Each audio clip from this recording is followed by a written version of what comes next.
If you're driving, please remember to use your car's Bluetooth speaker while listening to the AM Drive. Sports talk is not worth your safety or the safety of others. Grab your popcorn and sit back. Jump the gun. Oh, no, give me more than that. Okay, go this way.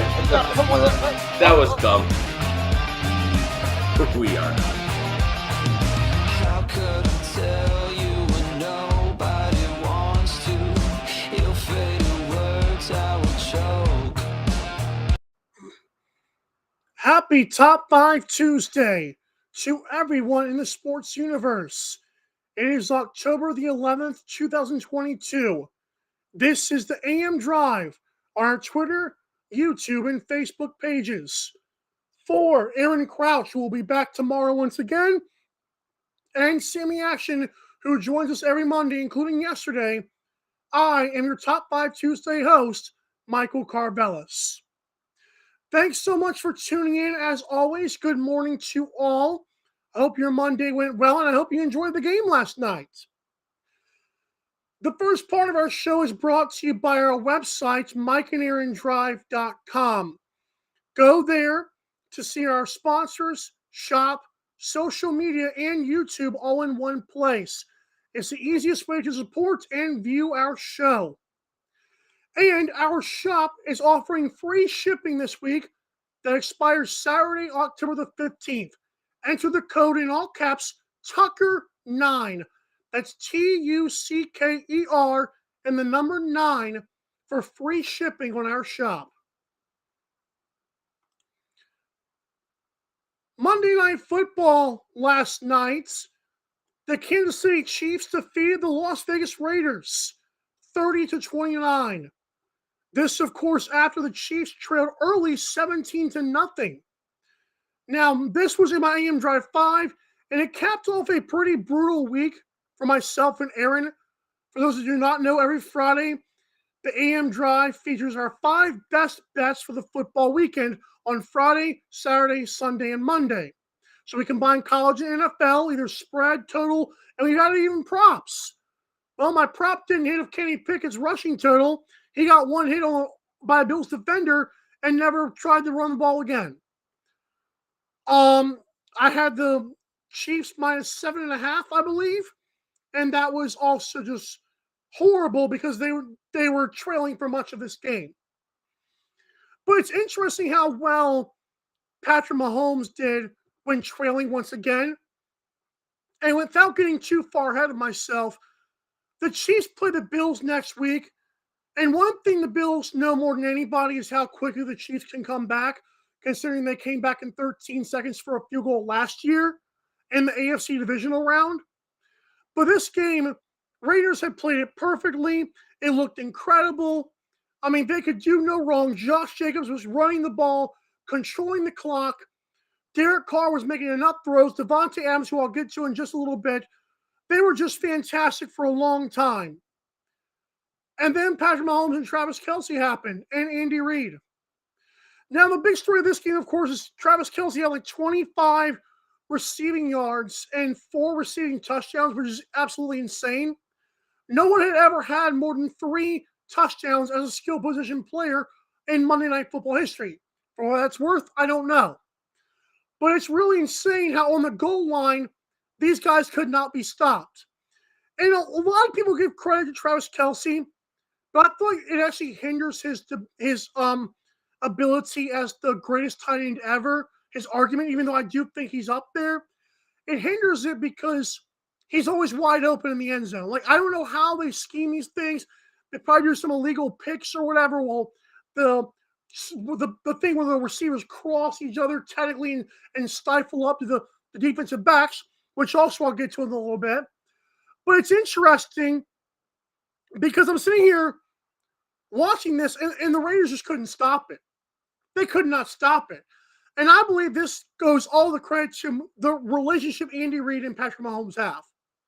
I believe you can put any tight end in that situation, and I'll be honest, I think they're going to be open every time. Because it's not like, Travis Kelce makes some good one-on-one catches, but there are multiple times where he's just wide open, and it's Mahomes making magic out of an Andy Reid playbook. It's absolutely insanity. It cannot be taught. Those two, quarterback and coach, obviously have an insane. I use that word like 4 times already, the word insane. They've got an amazing amount of chemistry, and they work together so well. Andy Reid makes Mahomes better. Mahomes does the same for Andy Reid.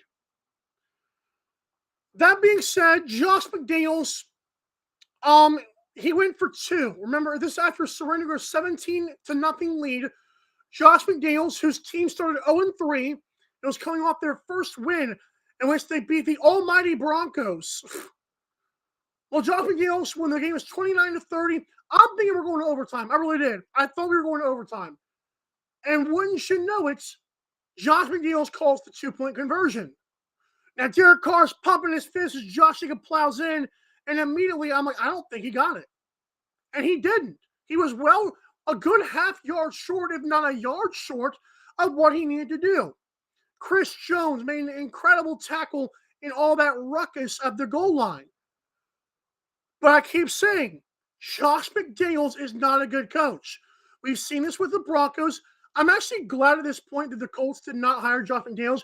You remember that night when McDaniels was supposed to be a Colt, and he was supposed to change the culture with the Colts, and Andrew Luck was supposed to have his offensive genius? Yeah, that offensive genius kind of stinks. And then we get to Davante Adams, who did the stupidest of things, especially after a nationally televised game.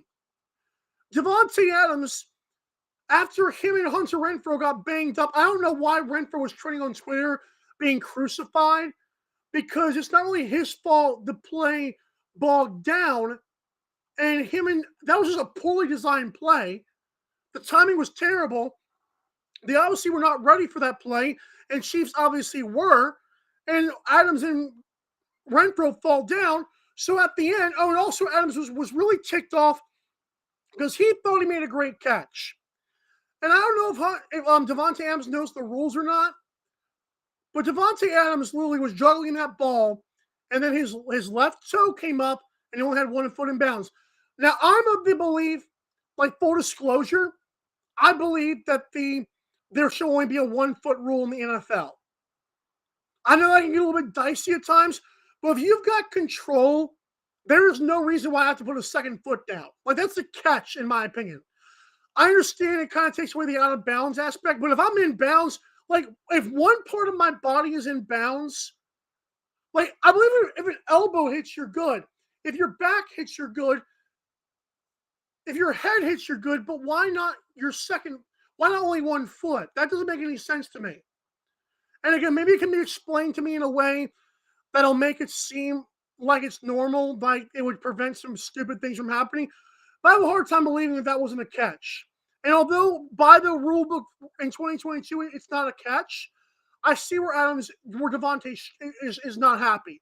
Because he obviously will, that's in bounds. Yeah, he juggled it and didn't get the second footing officially, but that was a really good athletic play. He was obviously not happy, and kind of rightfully so, I guess. But afterwards, Davante Adams, to the point I'm making, is he is walking towards the tunnel. Cameraman is right there trying to show his frustrated face because that's his job. And Davante Adams' job is to take it and not give a crap what a cameraman is doing. And he shoves him so hard, the cameraman falls back with his hundreds of $1,000 equipment. And then afterwards, Davante Adams' apology was so stupid and so lifeless. I'm not one to be the apology police here or the I'm sorry FBI. But Davante Adams said about 3 times in his post-game interview, although he did say it first, I just want to say, the guy that got in my way, I didn't mean to push him. I was frustrated. The guy got in my way. I shouldn't have done it, but he got in my way. Why are you saying he got in your way, pal? Even the replay barely shows that. And let's say, for the sake of argument, there's a cameraman in an NFL player's face. Is that taboo all of a sudden? No.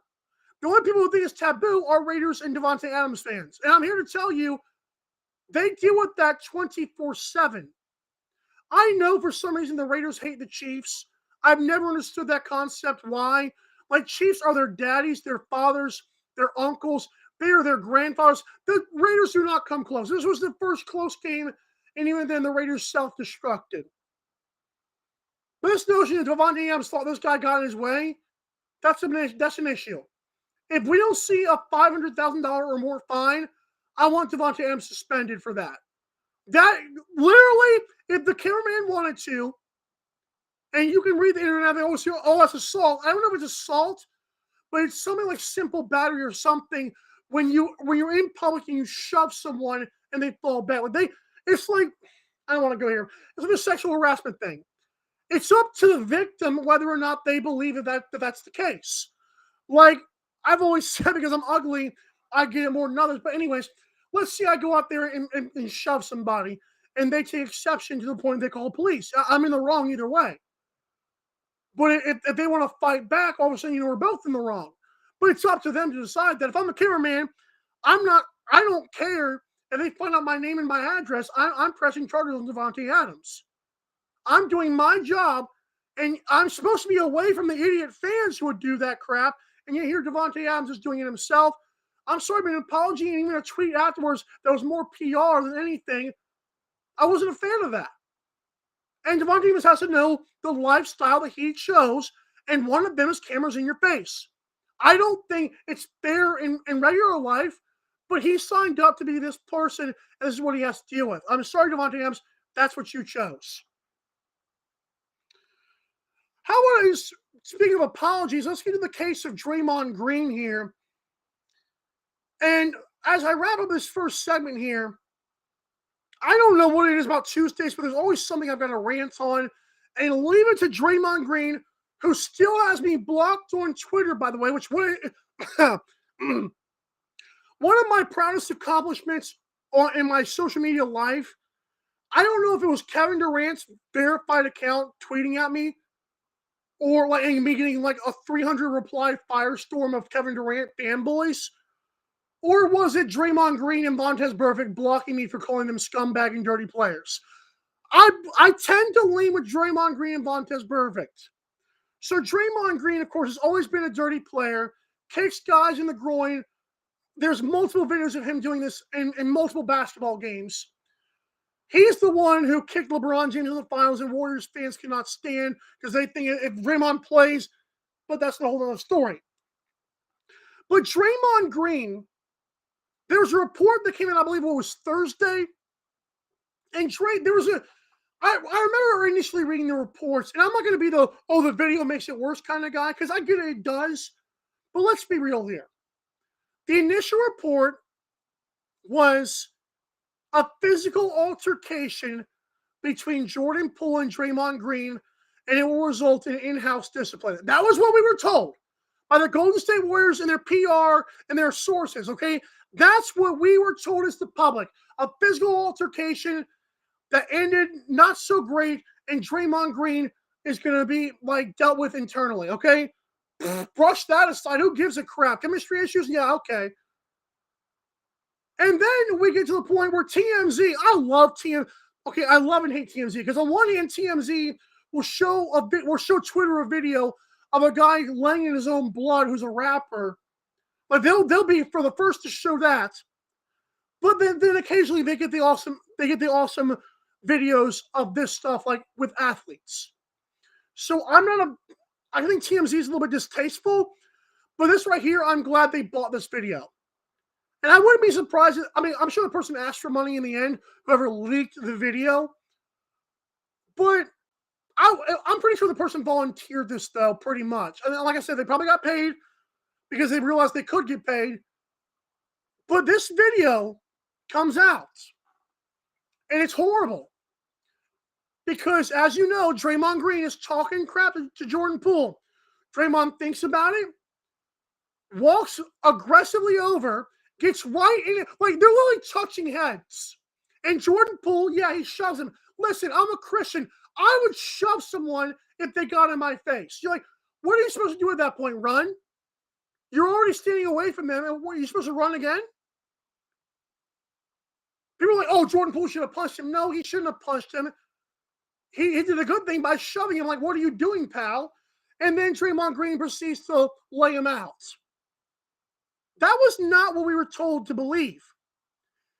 And my favorite part of all of this is where after the video comes out, then the Warriors come out and say they're going to do a full investigation internally to find out who leaked the video.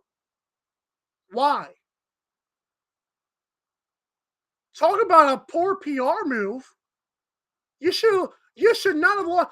Like, you're gonna fire the whole video team because someone wanted to tell the truth of what actually happened. Maybe they, like a lot of us, were kind of surprised at how stupid it sounded. A physical altercation. No, this was assault. Like shoving somebody and then falling, yeah. But then Draymond Green completely punching a dude's lights out and then wanting to attack him afterwards. Like, no one's even talking about the fact that Draymond Green continued to assault this man. Yeah, well, Jordan Poole was shooting afterwards. Okay? But someone obviously felt that this needed to be watched. And I fully support that decision. The Warriors were very, very quiet about this. And I feel like, I don't want to say that this is true because I don't believe Jordan Poole did this considering what he did afterwards and how great of a teammate he's been and how Steve Kerr has praised him. If I'm Jordan Poole, I would leak the video. Are you kidding me? Like, why would I read the report of a physical altercation knowing I just got assaulted and then attacked afterwards? No. Warriors should be ashamed. And it goes back to these organizations being these billionaire corporations, and they act so shocked when sexual assault or violence pops up until a video comes out. Then it's, oh, he'll leak the video. No. Why is your organization a cesspool of sin? That's what I want to know. I don't care if it's between two teammates on a sports team. I'm not being soft by saying that. And even Shannon Sharp said you don't do that stuff. Like, Shannon Sharp was one of those outspoken, biggest, like, Ray Lewis type of team leaders. Those guys would never just punch someone's daylights out. And, okay, man, Ray Lewis was a bad example because he's been accused of murder. I understand that. But my point being, those guys wouldn't punch someone's daylights out, so why is Draymond getting a pass by about half the public for being just part of team sports and you're soft? No, we're not soft. It's not just a physical altercation. The dude got annihilated. And that's an issue. And so Draymond Green ended up apologizing. Obviously, I didn't watch the apology, so I'm not going to comment on it. All I know is that it seemed sincere. Well, great. Draymond's a good talker. Fantastic. I don't know. I mean, what is he supposed to do? No, I meant to hit him. Well, yeah, no, you did. Or I hope I hit him again. No. I mean, we know what Draymond's actually best case for me was what he did, which is what he said. I'm taking away time from the team. Now, I don't think that Draymond is the 100% decider of that. I almost feel like the Warriors made him take a leave of absence for a few days or weeks because Draymond's a competitor, and that I'll give him credit for. But after harping on that and how much of a scumbag he is, who is more valuable to the Warriors, not just this year, but moving forward? Folks, I'll say it. It's Draymond Green. And people like to... I understand Jordan Poole might end up being an insane... I said the word insane again. He might be a generational type talent. But haven't we seen the Warriors kind of grow that stuff on trees? Like, look what Andrew Wiggins just did when he joined the Golden State Warriors. Leandro Barbosa had a slight resurrection of his career. Andre Iguodala was barely playing with the Heat and then plays with the Warriors and looks like himself again. Like, this team has a way of having guys overachieve, like a Draymond Green, actually. And I think Draymond's a dirty player. I don't think Draymond's a good basketball player. I think always talk of the little things he does. Half of that argument has got to be kicking people in the groin. Because that's not even a joke. Like, the dude will literally make dirty plays. And that, to me, is where I draw the line. But that being said, by what the Warriors want to do, he's more valuable than Jordan Poole is. Did I say Jordan Poole's a worse player? No. I think Jordan Poole is 99 times better than Draymond Green. And you can argue the screens. Man, forget all that. You put them on a different team, Jordan Poole would be the one to have success. Draymond might be finding a home after he got sent to a new team. So I think Draymond to the Warriors is more valuable. As a player, it's obviously Jordan Poole. But Warriors would love to keep Draymond. And that's where I get to this. What should Golden State, or dare I say the NBA, do? It seems like Golden State's going to do what they have been doing. That's give him a good little fine, or my favorite from Chris Broussard was suspend him some preseason games and then like a game for the regular season. Are you stupid? Like we're going to suspend this dude without pay for preseason? Man, come on. Stop that. That's stupid. That's not even a slap on the wrist. That's if the person playing the world's tiniest violin pokes you or punches you in the face. You're not going to feel it or even know it even happened. Man, I think the NBA should do something if the Warriors do not. But here's what my worst thing about this is, and I'm kind of mad. I know how sports works. I know how stories work. I know how hype works. And what's going to happen is he might get fined that we may not hear about the amounts. He might, something might have been done internally, but I ultimately view this as a nothing cheeseburger, and I hate it because it shouldn't be. But I'm just saying, when I draw that, that's what's going to come down to. It's not my words; it's theirs. That's the actions of these sports teams. They don't care unless you're a woman who got punched in the lights out, obviously with the Ray Rice thing. The fact the Warriors tried to keep us in the house originally, and they knew dang well what had happened, nothing's going to happen. Why would it matter now? Because of PR. Okay, well, good. Fine him. Great. Fine him $50,000. Get over with it. And then we never talk about it again. And then it's sickening. That's how sports works sometimes, friends. Hey, I talk too much. When we come back, how else are MLB wildcard/DS storylines, including the Phillies, the Mets, and the Guardians in 15 innings? Wow. And plus college football. We're playing a game called Around the Nation. Up next on Top 5 Tuesdays. Don't go anywhere. The AM Drive with Mike and Aaron might be the best morning show ever. If you love the show, shop the merchandise. For $26 hoodies, $16 shirts, even $13 mugs. High quality swag for cheap, because Mike and Aaron love the fans. The best morning show, the lowest price merch at amdrive.online. This is Popple, the next generation business card. With just a tap, your Popple instantly shares your digital business card to both iPhone and Android devices. The best part? The other person doesn't need an app or a Popple to receive your info. To pop your info, tap your Popple to the top of an iPhone, the center of an Android, or just scan your in-app QR code. And just like that, all your info is saved to their phone. More connections, more leads, more sales. That's Popple. Download our free app and get your Popple today. Aren't you the Vice Golf guy? Yeah, you want an autograph? Yeah. Actually, I was just wondering if the balls are any good. The balls are amazing. You look like a Pro Plus guy. I thought you'd never ask. It's actually better than my old ball. And it's half the price. Top performing golf ball, half the price. It's almost stealing. Quit searching the globe and get your high-performing golf balls at vicegolf.com. Fanatics.com, the world's largest collection of officially licensed fan gear from all the leagues, teams, and players you love.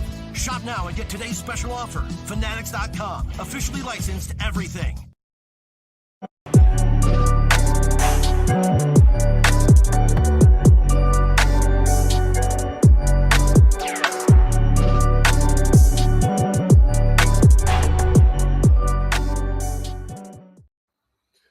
Welcome back to this Top 5 Tuesday. If you're watching live or the video on YouTube, what's up? It's your boy in the flesh. And if you're listening, thank you as well. Our show is presented by Fanatics. If you want the best in sports merchandise from your favorite players, teams, and leagues, you've got to go to MikeandAaronDrive.com and click the F. That's right, you probably said it with me. Click the F as a Fanatics logo. When you do that, the entire Fanatics experience is at your disposal. Today, they're having another daily deal of 65% off. Yesterday was code Dr. Pepper. Today it's code SMORE. That's SMORE if you don't live in the South. I'm kidding. I'm sure that's a northern thing too, but you get it. But yeah, get your postseason merchandise, man. Got Phillies, Padres, Braves, Dodgers, Guardians, Mariners, Yankees, and Astros. And the two that stick out to me are the Phillies and the Mariners. Like, I'm shocked. Like, how many I know Philadelphia fans are like kind of emotional or very emotional. What's up, Scooter? I just feel like the Phillies were like very low on their team, and they snuck into the playoffs and like beat my dark horse team. I'll be honest. Like I had the Cardinals at 16-1 as my fifth best team after our final rankings, and they got beat. I think it was like 2 games too. Like Phillies didn't play around, and you know how teams do when they get hot. And the Seattle Mariners had actually cooled off, and now they're back in there, and they got to play the Houston Asterisks.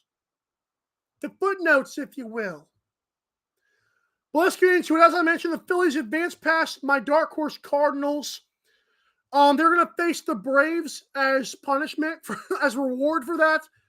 Today, actually, at 1:05 in the afternoon Eastern time, which is just a weird.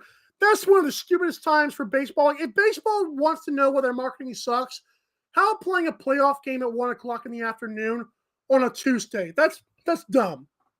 Like, even the NBA is smart enough to make it at nighttime. So if I'm coming home from work, it actually makes a difference. Now, granted, I work nights. It doesn't really matter for me. But most people work like a 9 to 5. And 1 o'clock afternoon games are just not it. It's just not, especially for the West Coast. Are you kidding me? The New York Mets, if I could just take my Colts hat off here, and if we could just have a 5 seconds of silence, and I listen, I love you Mets fans, but guys, the Padres looked like frauds, and so they played the Mets, who are bigger frauds. So let's take 5 seconds here of the utmost and most respectful silence to say another season for the Mets gone before it really even got going.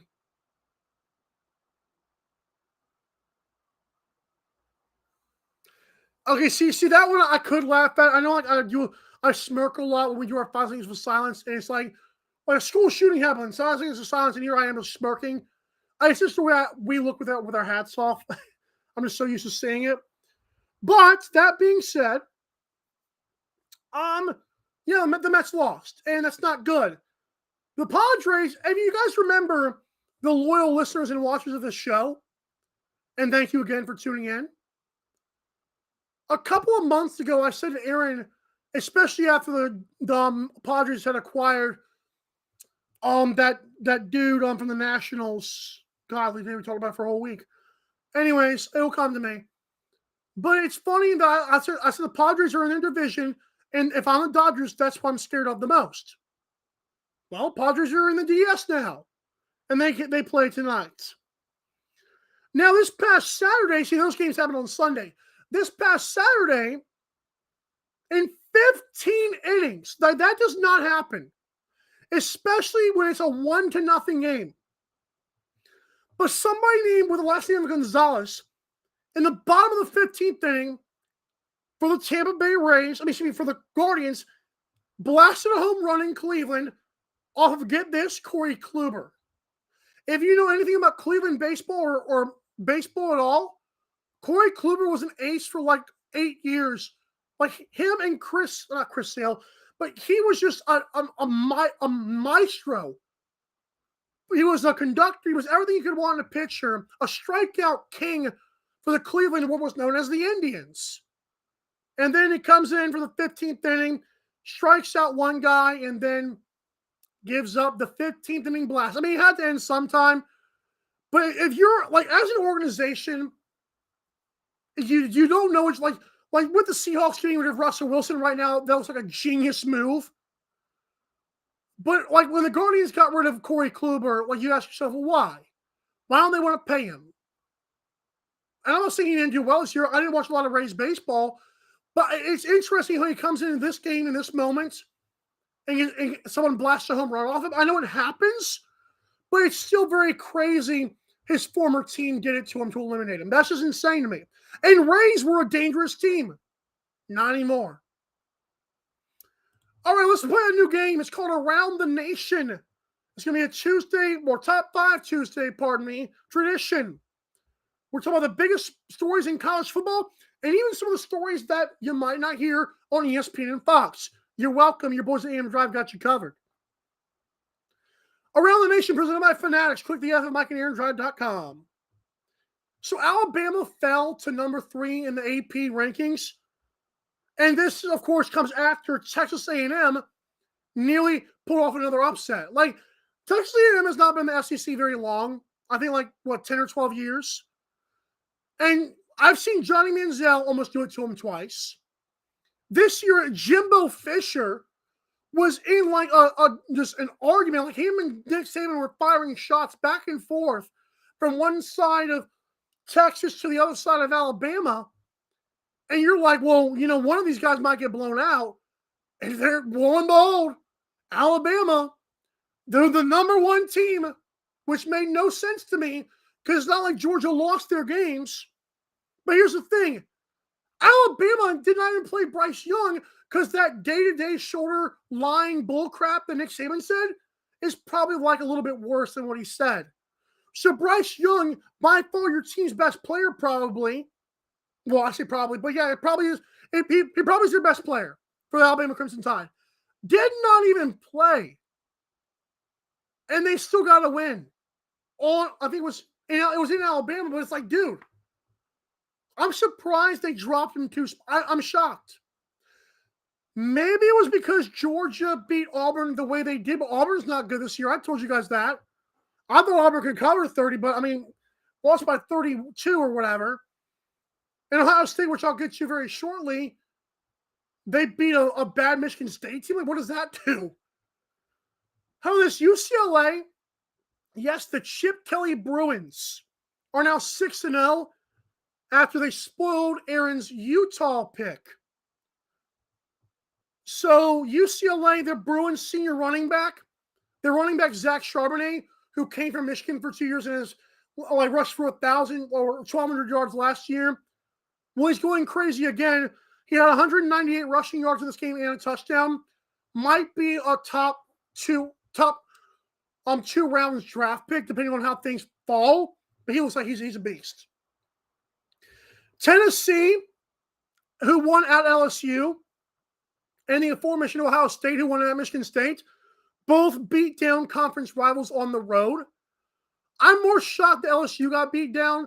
Because, I'm telling you guys, all this talk of Brian Kelly, who's not related to Chip, by the way, which, it's whatever. Anyways, Brian Kelly, this almighty, person from Notre Dame, and I'm like, guys, he's not that great. Like, every time they played a very good opponent, Notre Dame got smacked around. You can blame Catholics. There's a lot more Catholics in the world than people think there are. And to just excuse that as we have a higher GPA standard, who gives a crap, dude? You guys never came close. Even Cincinnati beat them last year. Like, come on, man. And I'm not saying Cincinnati's a slouch. But this notion that Brian Kelly was going to, come in there and pick up right where Orgeron left off, but no, not even close.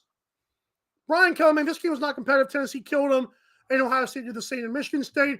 CJ Stroud in this offense, listen, I hate saying him. I don't know if CJ Stroud's any good. I like to think he is. But everything's wide open for them once again. How about this? Oregon, remember that time in Oregon about 6 weeks ago was smacked around on national television 49-3 by Georgia, the number 1 team in the nation? Oregon is now 5-0 ever since that moment. And they've drawn to number 12. They beat Arizona on the road. I want to give a shout out here to the Coastal Carolina Chanticleers, which is again one of the weirdest nicknames I've ever heard. But there's the Akron Zips. There's the Raging Cajuns, which is actually kind of cool. Nothing tops the Coastal Carolina Chanticleers. I feel like chance sounds like a body part. I don't know why. It just sounds like a dirty word, and I never understood like why my brain thinks that. But it's like the word CHANTS, which is like what their acronym is. Yeah, not a fan. But anyways, Coastal Carolina 6-0 again. Grayson McCall's playing well. Okay, Iowa lost another game where their defense came up less than 10 points. This is a true story. They lost 6-9 to Illinois.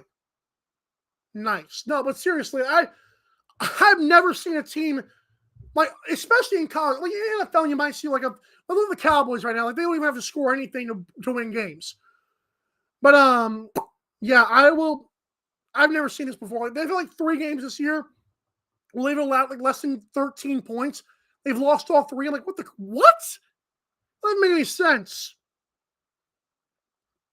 Okay, so my other thing I want to mention here, and I'm going to try to not butcher this name, but it's going to happen as Around the Nation continues or concludes here. So Pittsburgh beat Virginia Tech pretty handily. Kadam Slovis, their quarterback transfer from USC, was horrible once again. But this is a real stat line. This is not from the new NCAA football game, which, oh, by the way, I wish EA Sports would announce already. So this obviously is not from that. But junior running back from Pitt, Israel Abanikanda, Abanikanda, Abanikanda, I don't know, I'm just going to call him Anaconda. He ran in an ACC game for 320 yards and 6 touchdowns. That stat line, you'll see like 250 and 4. This might be the first time I've personally seen that stat line. 300 plus and 5 more touchdowns, and he got 6. And this is not receiving. All on the ground. That is unbelievable. I gotta look at this guy more. I'll try to mention to Aaron after my show. After the show's over, I'll text Aaron and ask him about it. But hey, man, Israel Abanikanda, 320 yards rushing, 6 rushing touchdowns. That does not happen very often, if at all. When I come back, Top 5 Tuesday will be in full swing. I'll talk Chase Briscoe and the NASCAR playoff controversy. But also our top 5 college football teams, top 5 NFL teams, and we'll take us home. Right back to the AM Drive. We'll wrap it up next. The AM Drive with Mike and Aaron might be the best morning show ever. If you love the show, shop the merchandise for $26 hoodies, $16 shirts, even $13 mugs. High quality swag for cheap because Mike and Aaron love the fans. The best morning show, the lowest price merch at amdrive.online. This is Popple, the next generation business card. With just a tap, your Popple instantly shares your digital business card to both iPhone and Android devices. The best part? The other person doesn't need an app or a Popple to receive your info. To pop your info, tap your Popple to the top of an iPhone, the center of an Android, or just scan your in-app QR code. And just like that, all your info is saved to their phone. More connections, more leads, more sales. That's Popple. Download our free app and get your Popple today. Aren't you the Vice Golf guy? Yeah, you want an autograph? Yeah. Actually, I was just wondering if the balls are any good. The balls are amazing. You look like a Pro Plus guy. I thought you'd never ask. It's actually better than my old ball. And it's half the price. Top performing golf ball, half the price. It's almost stealing. Quit searching the globe and get your high-performing golf balls at vicegolf.com. Fanatics.com, the world's largest collection of officially licensed fan gear from all the leagues, teams, and players you love. Shop now and get today's special offer. Fanatics.com, officially licensed everything.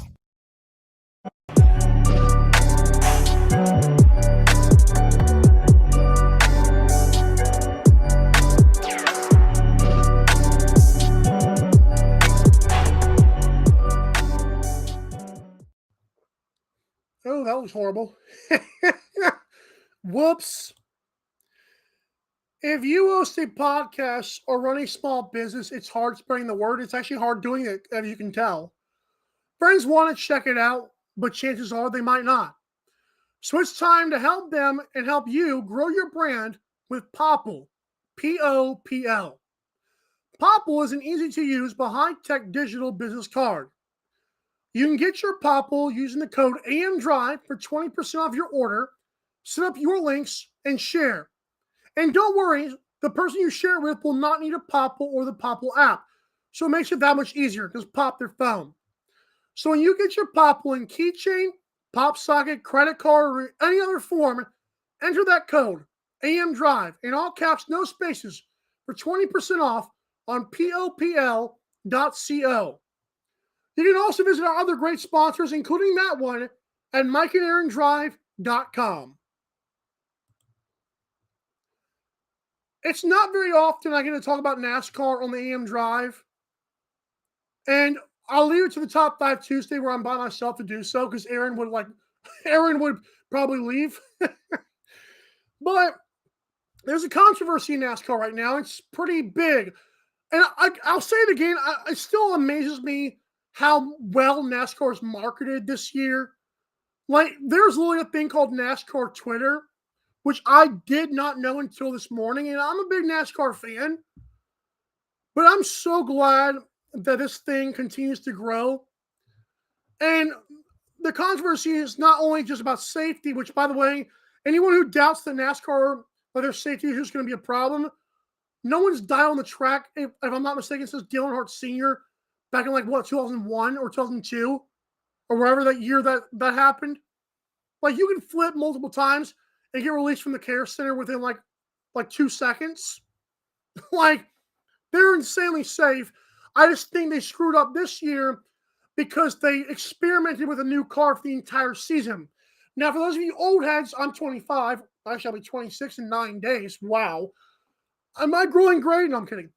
For those of you who are like my age or around the same age or maybe older, in 2007, they had this thing called Car of Tomorrow, which ended up being debunked like a couple years later. But they took the original stock car and 8 races out of the year, they raced this COT car, this new cool-looking Need for Speed-looking thing, and it worked. You know, that they could figure out what was going on with it. But this year, I love the look of the current gen car. It's just, why would you just throw them into the fire like that, man? I didn't make any sense to me. Well, let's get to why I'm actually talking about NASCAR today. I just had to bring that up.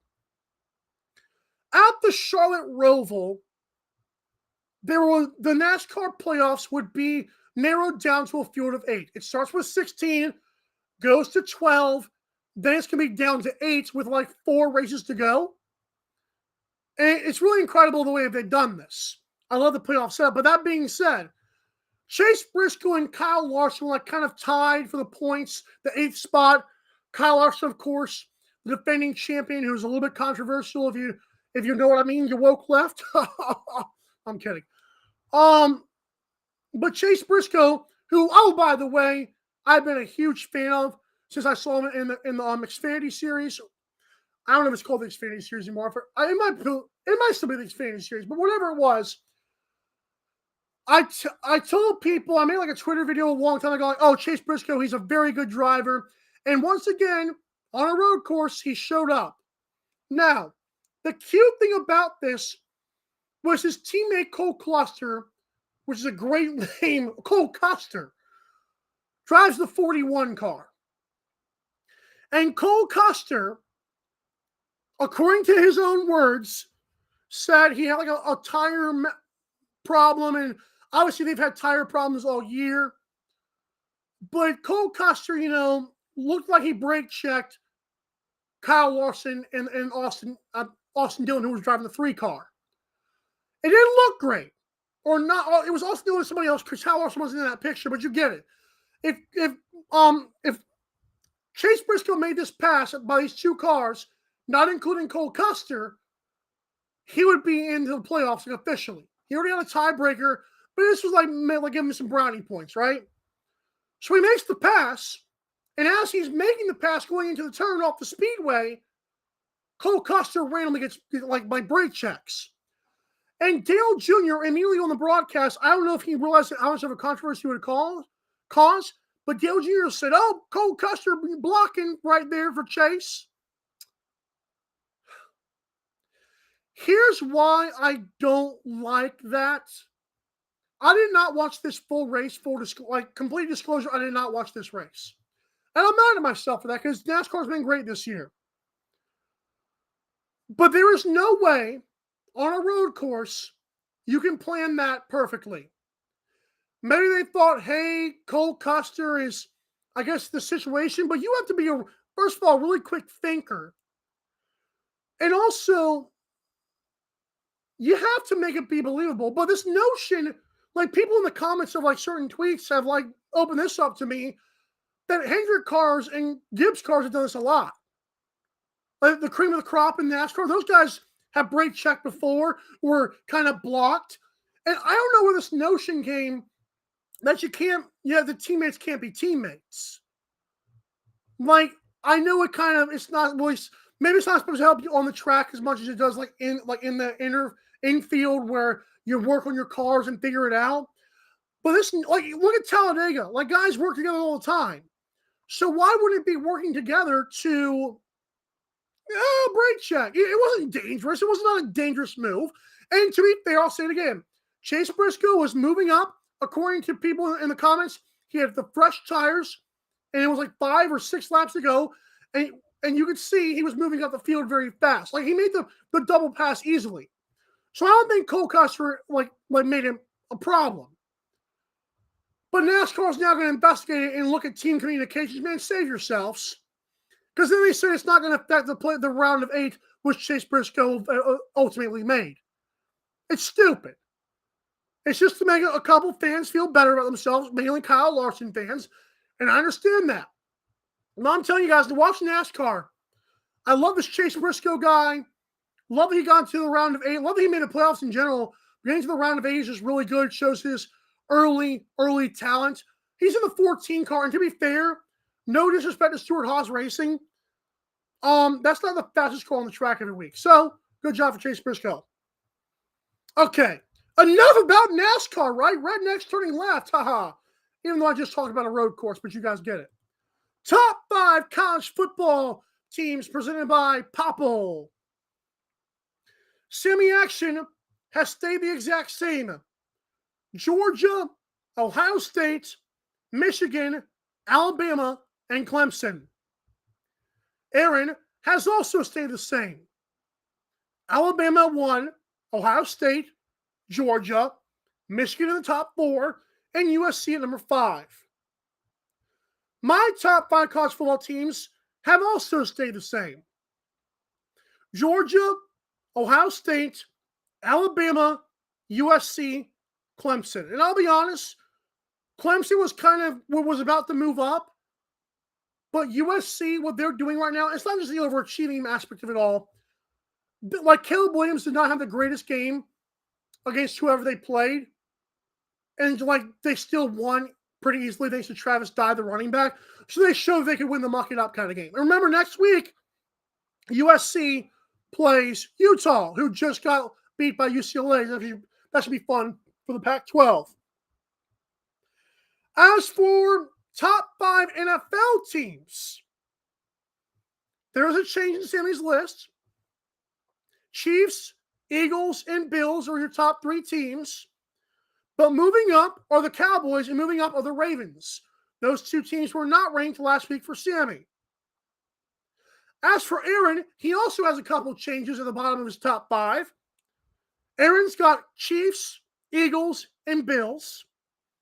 Vikings have moved up from number 5 to number 4, and the Cowboys, who are not ranked, are getting recognition in the top 5 this week. And as promised, here's my bonus top 10. My number 10 team in the NFL are the New York Giants. Number 9, the Minnesota Vikings. I don't trust Kirk Cousins. I'm sorry, him force-feeding against the Eagles was not force-feeding Justin Jefferson wasn't a fan of. Number 8, the Dolphins. And maybe I'm crucifying them too much for not having Tua, and I think Tua will be back. We'll see. Number 7, the Buccaneers. I'm furious at that game, and I'll say it again. That is a terrible call, a terrible couple calls that extended Tom Brady's drive twice. Number 6, a team I'm back on, the 49ers. I picked them preseason with Trey Lance to get to the Super Bowl. Number 5, the Cowboys, who are staying in my top 5. The Cowboys, the Cowboys were not ranked last week, so you get it. But I believe Cowboys are getting to the point where they're going to be a top 10 defense of all time. I don't know what the numbers of that are, but if Cowboys can, especially if they beat the Eagles, and oh my Lord, Cowboys fans will be insufferable, and rightfully so. Number 4, dropping down to number 4, are the Eagles.